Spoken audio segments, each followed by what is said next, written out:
दिल्ली में कुछ दिनों से बुलडोजर एक्शन में है। लगातार कई घरों को ढहाया गया, जिसके बाद कई परिवारों के सिर से मिनटों में छत का साया उठ गया। बीते कल संगम विहार और आया नगर में भी अतिक्रमण हटाओ अभियान के तहत घरों पर बुलडोजर चले। लोगों ने काफी विरोध भी किया, लेकिन उसका कोई असर नहीं हुआ।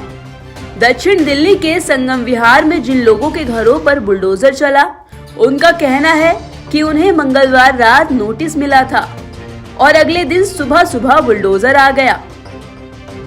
आया नगर संगम विहार में चला बुलडोजर। आपको बता दें कि आया नगर में वन विभाग की जमीन पर काफी संख्या में बने मकानों को बुलडोजर ने जमींदोज कर दिया। आया नगर में रहने वाले लोग प्रशासन के आगे गुहार लगाते रहे, लेकिन उनकी एक न सुनी और खून पसीने की गाढ़ी कमाई से बनाए गए आशियानों पर बुलडोजर चला दिया। ये मकान सरकारी जमीन पर बने थे, लेकिन कई लोगों का कहना था कि उन्होंने यहाँ बना बनाया घर खरीदा था या बकायदा डीलरों से प्लॉट खरीदकर मकान बनवाया था। बुधवार को साउथ दिल्ली के संगम विहार इलाके में भी सुबह से ही कई बुलडोजर लगातार दूसरे दिन गरजते नजर आए। कई बुलडोजर मकानों पे चले तो कई दुकानों पर। नमस्कार, मेरा नाम राकेश चौहान है और मैं 2006 से यहाँ पे रह रहा हूँ। कल डेमोलेशन हुआ था, आज आप लोगों ने रोकने की कोशिश बिल्कुल करी है, बिल्कुल प्रयास करिए सर। और मैं तो ये देख रहा हूँ सर, जब जब इलेक्शन होता है तब तक ये तोड़फोड़ की कार्रवाई होती है।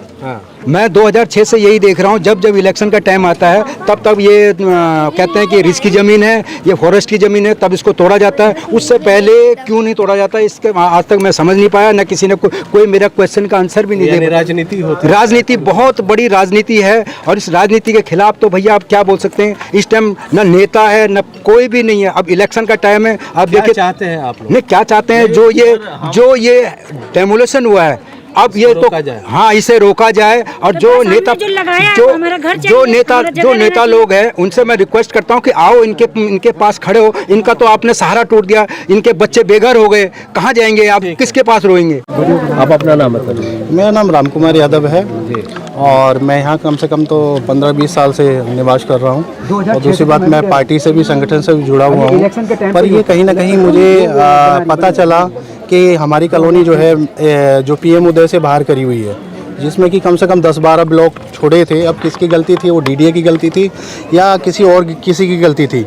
अब वो हमने इसके लिए पीएमओ भी लड़ाई करी, पीएमओ भी लेटर भेजे, जो कि लोग भी गए थे साथ में, और बहुत ही प्रयास किया कि ये कहीं ना कहीं क्लियर हो जाए कि जी ये जो आपका अगर कॉलोनी से नक्शे से बाहर कॉलोनी छूटी हुई है तो ये कहीं ना कहीं नक्शे में आ जाए। लगभग कितने आज ये नोटिस आया है और किस डिपार्टमेंट का नोटिस है? ये फॉरेस्ट का बता रहे हैं और फॉरेस्ट में अभी ये क्लियर नहीं हो रहा है। ये वन विभाग वाले कहाँ तक ये कह रहे हैं जी बहुत आगे तक है। अभी इनने जो में घर है या सैकड़ों में घर है, ये मुझे लगता है कि कम से कम नहीं तो 500 हजारों में बता रहे हैं, क्योंकि ये लंबी पट्टियां बता रहे हैं। कह रहे हैं जी ये फॉरेस्ट के किनारे वाली जो कितने सालों से यहाँ पे रहते हैं? यहाँ कम से कम 10 से 15 साल हो गए लोगों को रहते हुए। और ये जो बाउंड्री हुई है, ये पुरानी, आप बाउंड्री देखें कि पुरानी बाउंड्री हो रखी है फॉरेस्ट की। इस फॉरेस्ट की बाउंड्री जब हुई थी उस टाइम क्या है, फॉरेस्ट को उस टाइम बताना चाहिए था कि भाई अगर निवासी यहाँ रह रहे थे तो उस टाइम अगर फॉरेस्ट ये कह देता कि जी ये अगर आगे हमारी जमीन है इसमें, तो कोई क्यों खरीदता। पर कहीं ना कहीं उस टाइम फॉरेस्ट ने अपनी बाउंड्री करके ये पुरानी बाउंड्री जो है, ये पुरानी बाउंड्री फॉरेस्ट की दिखा दी थी कि जी फॉरेस्ट की है। उसके बाद लोग ठीक है, आइए आप अपना नाम बता दीजिए। नमस्कार, मेरा नाम उषा ठाकुर है और मैं तो आया नगर में पिछले 21 साल से रह रही हूँ। इस एरिया में जो है मैं देख रही हूँ कि लगभग 10-15 साल से लोग रह रहे हैं। मेरा एक ही बात कहना है, ये जो घर टूटा है, जिन लोगों ने लिया उसको कोई ना कोई तो बेचा है। तो जब बिक रहे थे, जब घर बनना स्टार्ट हुआ था, उस टाइम वन विभाग कहाँ थी? उसके बाद मान लिया उस समय में भी बेच दिया गया, ले लिया लोगों ने, घर बना लिया। एक चीज़ जो गवर्नमेंट की तरफ से आधार कार्ड बनाई गई है, उस समय में ये बताना चाहिए था कि ये जगह वन विभाग का है, इस पे आपका आधार कार्ड नहीं बनेगा। जब गैस दिया गया है तब उन्हें पूछना चाहिए था कि अभी गैस दिया, जो अभी करंट की बात है। आधार कार्ड पहले दिया गया, बिजली बिल पहले दिया गया, पानी दिया गया, सब कुछ का ये दिया जा रहा है जो गवर्नमेंट की तरफ से है। प्राइवेट हम सब ने तो नहीं ले लिया है। सैकड़ों घर बता रहे हैं डेमोलिशन बिल्कुल।